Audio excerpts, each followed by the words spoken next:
Everything we as human beings have created on this planet was essentially first created in our minds. All that you see, which is human work on this planet, first found expression in the mind, then it got manifested in the outside world. So one thing we need to understand is, the wonderful things that we have done on this planet and the horrible things that we have done on this planet, both have come from the human mind. So if we are concerned as to what we create in this world, it's extremely important that first of all we learn to create the right things in our mind, how we keep our minds. If we do not have the power to keep our minds the way we want it, what we create in the world is also going to be very accidental and haphazard. So learning to create our minds the way we want is the basis of creating the world the way we want. There is a wonderful story in the yogic lore. On a certain day, a man took a walk. He went for a long walk. Accidentally, unawares, he walked into paradise. Fortunate, isn't he? He just took a walk and he landed up in paradise. After this long walk, he felt little tired. So he thought, oh, I'm tired, I wish I could rest somewhere. He looked around, there was a nice tree, underneath which there was very cushiony grass. So it was inviting. He went and put his head down there and slept. After a few hours he woke up, well rested, and he thought, oh, I'm well rested, but I'm feeling hungry, I wish I had something to eat. And he thought about all the nice things that he ever wanted to eat in his life. And instantly, all those things appeared in front of him. You need to understand, the service is like that. Hungry people don't ask questions. Food came and he ate. Stomach became full. Then he thought, oh, my stomach is full, I wish I had something to drink. All the nice things that he ever wanted to drink, he thought about it and all of them just appeared in front of him. Drinking people also don't ask questions, so he drank. Now with a little bit of alcohol in him, you know Charles Darwin told you, all of you are monkeys, your tail fell away. Not me, Charles Darwin told you that you were all monkeys and your tail fell away and then you became human. Yes, definitely the tail fell away, but the monkey… In yoga, we always refer to an unestablished mind as markata, which means a monkey. Why we are referring to the mind as a monkey is, what are the qualities of a monkey? One thing about a monkey is, it's unnecessary movement. And another thing about the monkey is, if I say you're monkeying somebody, what does it mean? Imitation. Monkey and imitation have become synonymous. So these two essential qualities of a monkey are very much the qualities of an unestablished mind. Unnecessary movement, you don't have to learn it from the monkey, you can teach it to the monkey. And imitation is full-time job of the mind. So when these two qualities are on, a mind is referred to as a monkey. So this monkey became active within him. He just looked around, thought, what the hell is happening here? I asked for food, food came. I asked for drink, drink came. There must be ghosts around here, and ghosts came. Oh, the ghosts have come, they're going to surround me and torture me, he thought. Immediately the ghosts surrounded him and started torturing him. Then he started screaming in pain and said, oh, they're going to kill me, and he died. Just now he said he's a fortunate being. The problem is he was sitting under a kalpa vriksha or a wishing tree. He asked for food, food came. He asked for drink, drink came. He asked for ghost, ghost came. He asked for torture, torture came. He asked for death, death happened. Now don't go looking for these kalpavrukshas in the forest. You can barely find a tree these days. A well-established mind, a mind which is in a state of samyukti, is referred to as a kalpavruksha. If you organize your mind to a certain level of organization, it in turn organizes the whole system. Your body, your emotion, your energies, everything gets organized in that direction. Once all these four dimensions of you, your physical body, your mind, your emotion and the fundamental life energies are organized in one direction.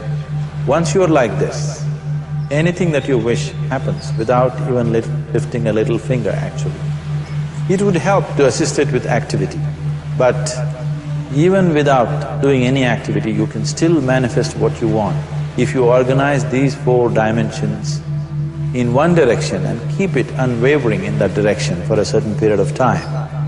Right now the problem with your mind is, every moment it is changing its direction. It is like you want to travel somewhere and every 2 steps if you keep changing your direction, the question of you reaching the destination is very remote unless it happens by chance.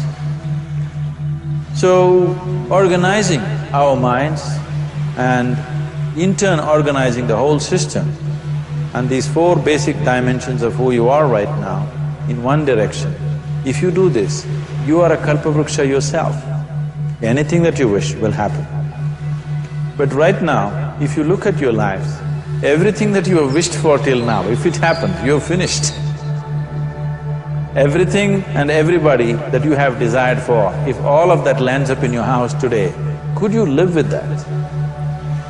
So if you want to become empowered, it is also important that you become responsible as to what you ask for and what you don't. Right now the world situation is just this, we are hugely empowered with technology. Today it doesn't take six billion people to destroy this planet. One man by pressing the wrong button can destroy the whole planet. When we are empowered like this, it's very important that our physical action, emotional action, mental action and energy action are controlled and properly directed. If it is not so, we become destructive, self-destructive. Right now, that is our problem. The technology, which is supposed to make our life beautiful and easy, has become the source of all the problem that we are destroying the very basis of our life, which is the planet. So what should have been a boon, we are making a curse out of it.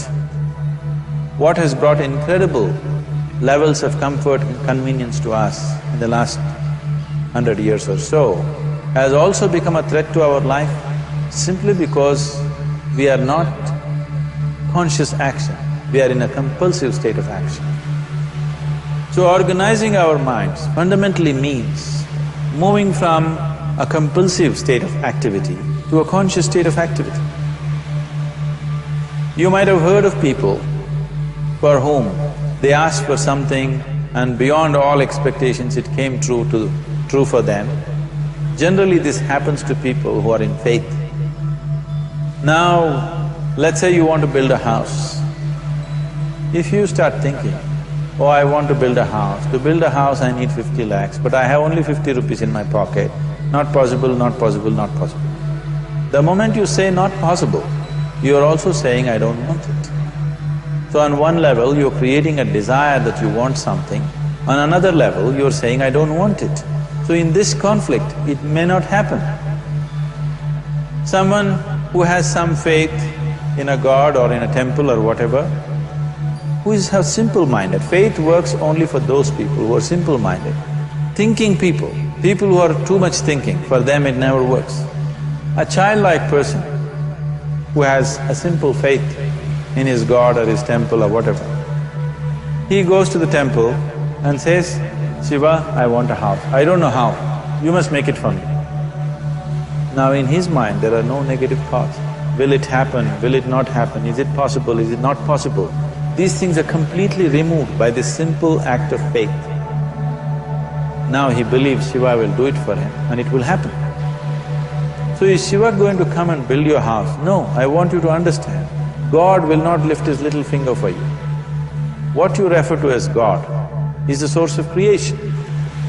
As a creator, He has done a phenomenal job, there's no question about it. Could you think of a better creation than this? Is it in anybody's imagination to think anything better than what is there right now? So as a creator, He has done His job wonderfully well. But if you want life to happen the way you want it, because right now, the very crux of your happiness and your well-being is this: if at all if you're unhappy, the only and only reason why you're unhappy is life is not happening the way you think it should happen. That's all it is. So if life is not happening the way you think it should happen, you're unhappy. If life happens the way you think it should happen, you are happy. It's as simple as that. So if life has to happen the way you think it should happen, first of all, how you think, with how much focus you think, how much stability is there in your thought, and how much reverberance is there in the thought process will determine whether your thought will become a reality or is it just an empty thought. Or how you do not create any impediments for your thought by creating negative thought process. Is something possible or not possible? Is destroying humanity. What is possible and not possible is not your business, it's nature's business. Your business is just to strive for what you want. Right now you're sitting here,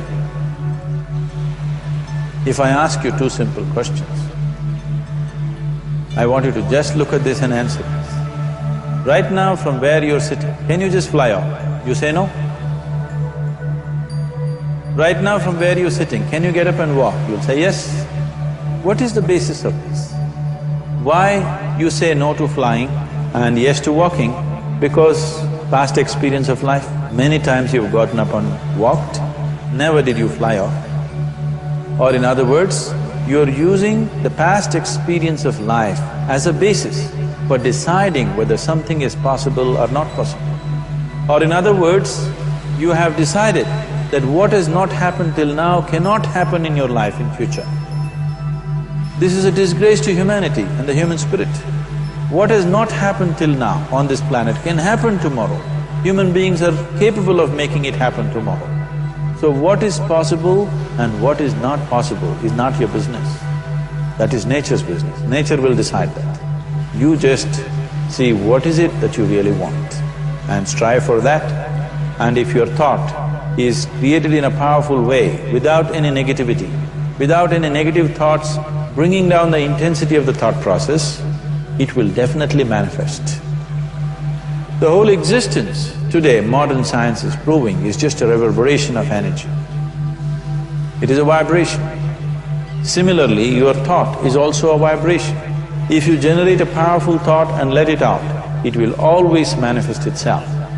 So generally, people are using faith as a means to remove the negative thought.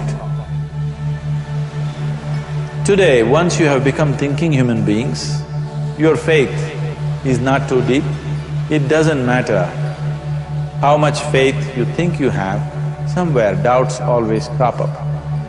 Right now, the way your minds are made, this moment, if God appears right here, you will not surrender to Him.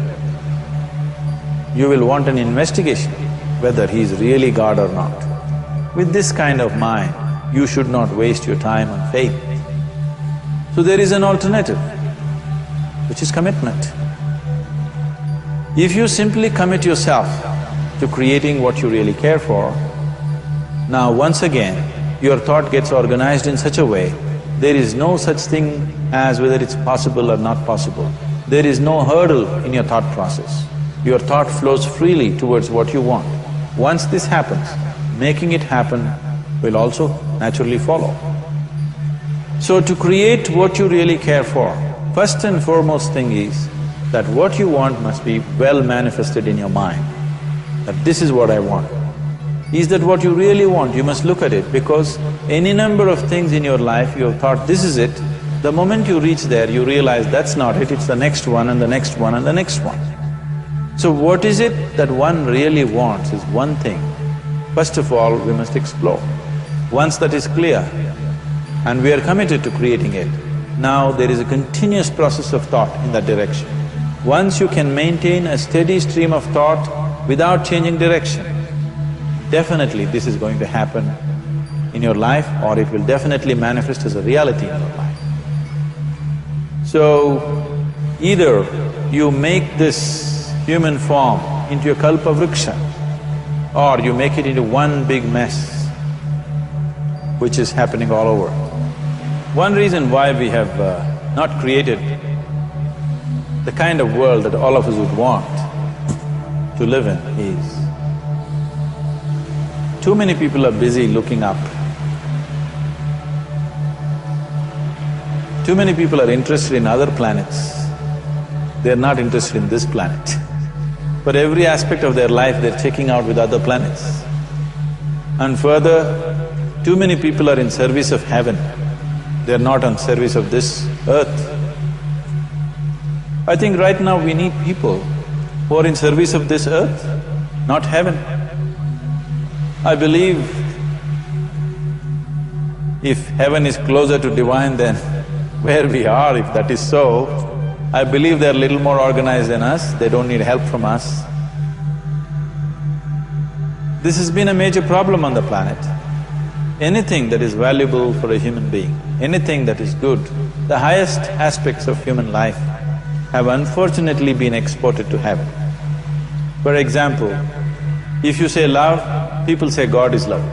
We do not know whether God is loving or not. Human beings are capable of love. It is very, very important that people understand human beings are capable of love, human beings are capable of compassion, human beings are capable of joy and blissfulness.